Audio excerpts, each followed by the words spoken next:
घर में लड्डू गोपाल है तो 5 काम भूलकर भी मत करना। हिंदू धर्म शास्त्रों में लगभग सभी घरों में लड्डू गोपाल विराजित किए जाते हैं। शास्त्रों में लड्डू गोपाल को घर में स्थापित करने के कुछ नियमों का जिक्र किया गया है। बता दें कि लड्डू गोपाल भगवान श्री कृष्ण का बाल रूप ही है। इन्हें घर में स्थापित करने के साथ साथ कुछ जरूरी बातों का खास ध्यान रखना बेहद जरूरी है। घर में लड्डू गोपाल का ध्यान परिवार के एक सदस्य की तरह रखा जाता है। घर के मंदिर में स्थापित करना ही काफी नहीं होता, बल्कि उन्हें परिवार में एक सदस्य की तरह रखा जाता है। लड्डू गोपाल की विशेष कृपा पाने के लिए ज्योतिष शास्त्र में बताए गए कुछ नियमों का पालन करना बहुत जरूरी है। अगर आपने भी घर में लड्डू गोपाल स्थापित किए हुए हैं, तो उन्हें नियमित रूप से स्नान कराना चाहिए। ऐसी मान्यता है कि उन्हें शंख से स्नान कराना उचित रहता है। हिंदू शास्त्रों के अनुसार लड्डू गोपाल को शंख में दूध, दही, गंगाजल और घी डालकर स्नान कराना चाहिए। इसके साथ ही स्नान करवाते समय इस बात का ध्यान रखें कि इस पानी को तुलसी के पौधे में विसर्जित कर देना चाहिए। इसके बाद उन्हें एक बच्चे की तरह तैयार किया जाता है। नियमित रूप से उनके वस्त्र बदले जाते हैं। चंदन का टीका लगाया जाता है। इतना ही नहीं, लड्डू गोपाल को मौसम के अनुसार ही वस्त्र पहनाए जाते हैं। माना जाता है कि लड्डू गोपाल जी को श्रृंगार करना बहुत पसंद है। ऐसे में लड्डू गोपाल जी को स्नान के बाद साफ सुथरे और सुंदर वस्त्र पहनाएं। इसके बाद उन्हें चंदन का टीका लगाएं और गहने आदि पहनाएं। इस बात का ध्यान रखें कि उनके मुकुट पर मोर पंख जरूर होना चाहिए। लड्डू गोपाल को स्नान कराने के बाद एक बच्चे की तरह तैयार करें। रोजाना उनके वस्त्र बदलें। उन्हें चंदन का टीका लगाएं। मौसम के अनुसार ही उन्हें भी वस्त्र पहनाने चाहिए। जैसे ठंडी के मौसम में उन्हें गर्म कपड़े पहनाएं। इसके अलावा उनका श्रृंगार करें। उनके कान की बाली, कलाई में कड़ा, हाथों में बांसुरी और मोरपंख जरूर होना चाहिए। इसके साथ ही लड्डू गोपाल को दिन में 4 बार भोग लगाया जाता है। उन्हें माखन, मिश्री, लड्डू, खीर, हलवे का प्रसाद आदि अर्पित किया जाता है। बता दें कि लड्डू गोपाल को माखन सबसे ज्यादा प्रिय होता है। वहीं घी में बना सात्विक भोजन का भी भोग लगा सकते हैं। ऐसी मान्यता है कि जिस तरह छोटे बच्चे को बार बार भूख लगती है, वैसे ही लड्डू गोपाल को थोड़ी थोड़ी देर में भूख लगती है। इसलिए उन्हें समय समय पर भोजन कराना। बाल गोपाल को रोजाना 4 बार भोग लगाएं। भोग में सात्विक भोजन ही शामिल करें। कान्हा को माखन मिश्री काफी पसंद है। ऐसे में उन्हें माखन मिश्री का भोग लगाएं।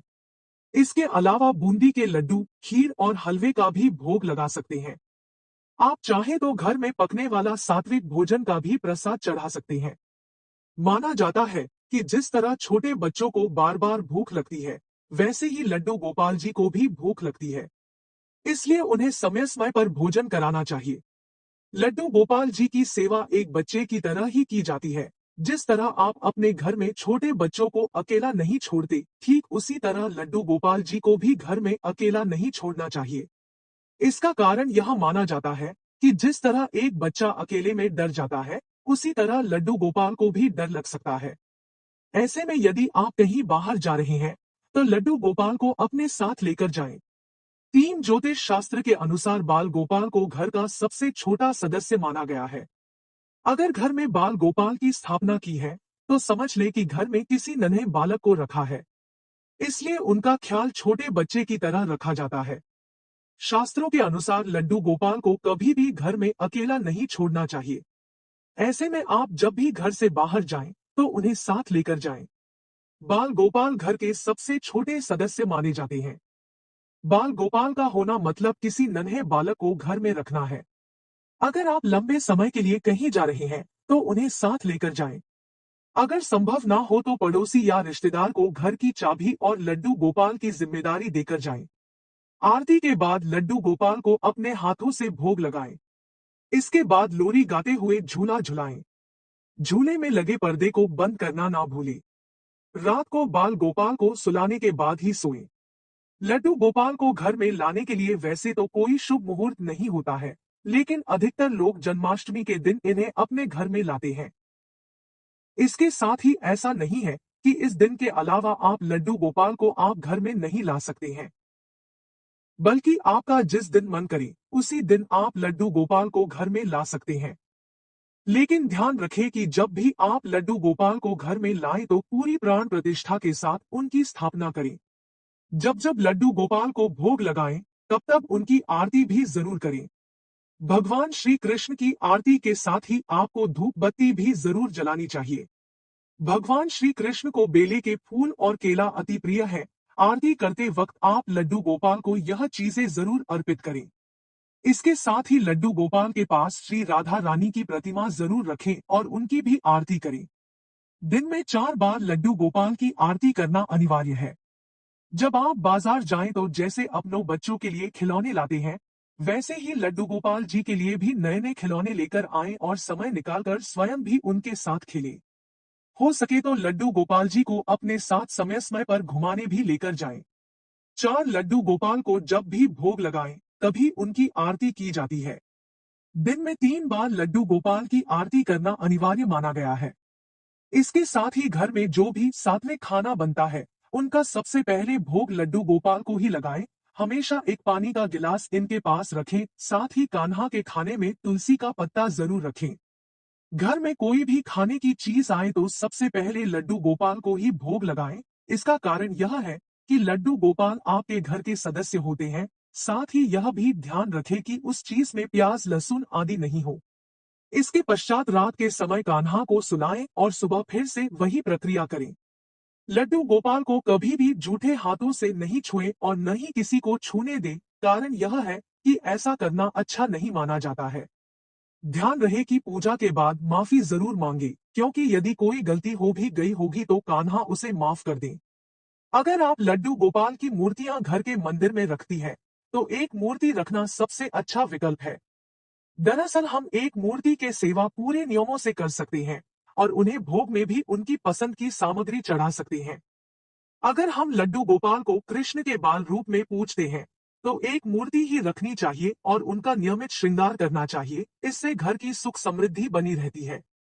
यदि ज्योतिष की माने तो आपको एक ही भगवान की एक मूर्ति ही घर के मंदिर में रखनी चाहिए। लेकिन यदि आप एक से ज्यादा लड्डू गोपाल की मूर्तियां रख रही हैं, तो आपको ध्यान में रखना है कि दोनों की पूजा अलग रूपों में करनी चाहिए।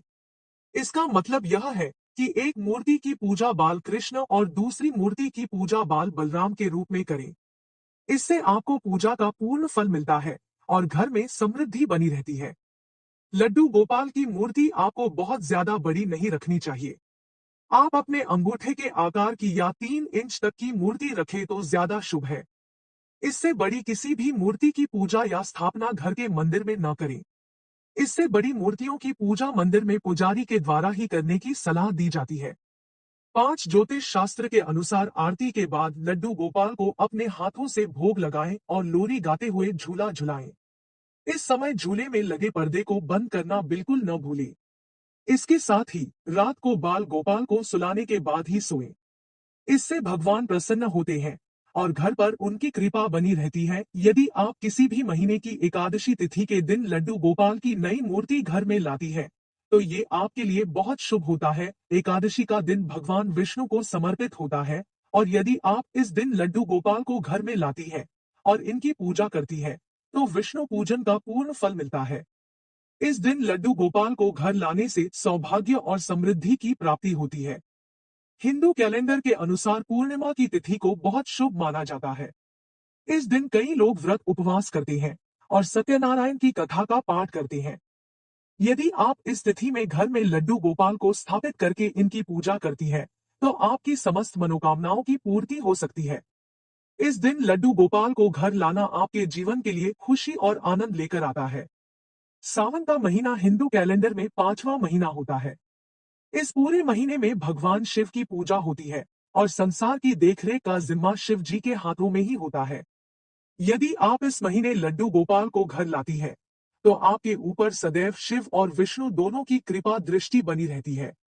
6 घर में लड्डू गोपाल को रखने के बहुत से फायदे हैं। लड्डू गोपाल आपके घर, परिवार, व्यापार आदि को सफल बनाए रखने में मदद करते हैं। तो चलिए अब जानते हैं कि घर में लड्डू गोपाल को रखने के फायदे। यदि आप अपने मन की बात किसी से नहीं कह पा रहे हैं, तो आपके घर के सदस्य यानी लड्डू गोपाल से आप वह बात कर सकते हैं और वो अपनी लीलाओं से आपकी सभी परेशानियों को दूर करने में मदद भी करते हैं। साथ ही घर में पॉजिटिव एनर्जी बनाए रखते हैं। वहीं पूरे श्रद्धा भाव से लड्डू गोपाल की सेवा करने पर जब आप मन की इच्छा को लड्डू गोपाल के सामने जाहिर करते हैं, तो वह आपके मन की सभी इच्छाओं को पूरा करने में आपकी मदद करती हैं। लड्डू गोपाल को घर में रखने से कला, धन संबंधी समस्या व अन्य परेशानियां आपके घर के आस पास भी नहीं आती है। नोट: यह तमाम जानकारी जनरुचि को ध्यान में रखकर दी जा रही है। ज्योतिष और धर्म के उपाय और सलाहों को अपनी आस्था और विश्वास पर आजमाएं। कंटेंट का उद्देश्य मात्र आपको बेहतर सलाह देना है। इस संदर्भ में हम किसी प्रकार का कोई दावा नहीं करते हैं। प्रिय दोस्तों, आज के वीडियो में बस इतना ही। हमारे द्वारा दी गई शास्त्रों अनुसार जानकारी आपको अच्छी लगी हो तो वीडियो को लाइक, शेयर एंड सब्सक्राइब और कमेंट बॉक्स में जय श्री राधे राधे लिखें। धन्यवाद।